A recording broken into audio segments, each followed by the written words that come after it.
Si tu te réveilles un matin et que tu te rends compte que tes cheveux ne sont plus aussi brillants qu'avant, aussi forts, aussi résistants et qu'ils sont complètement ternes, secs, et qu'en plus, tu vois que tu as un trou au milieu de ton cuir chevelu, pas de panique.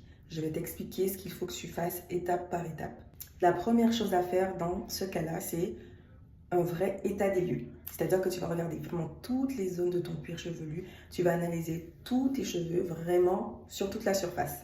Ensuite, tu vas te poser, tu vas te demander, ok, quels sont les changements qui ont eu au cours de ces derniers jours, de ces dernières semaines ou de ces derniers mois. Il faut vraiment que tu prennes absolument tout en compte parce que les changements peuvent venir des produits capillaires, des produits cosmétiques que tu utilises sur tes cheveux. Est-ce que tu as changé de shampoing? Est-ce que tu as changé de conditionneur?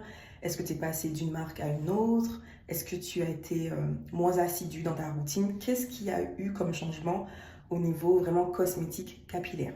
Ok, ça c'est dans un premier temps. Dans un second temps, tu vas aussi te demander quel changement il y a eu dans ma vie. Parce que les changements qui ont lieu dans ta vie ont un impact sur tes hormones, ont un impact sur ton stress et donc comment ton corps va fonctionner. Et la façon dont ton corps va fonctionner va se refléter sur la santé de tes cheveux. Pourquoi c'est important d'analyser tout cela? Parce que c'est en analysant tous ces facteurs-là que tu vas pouvoir trouver la solution et mettre en place au fur et à mesure un protocole global qui va te permettre de retrouver des cheveux en bonne santé.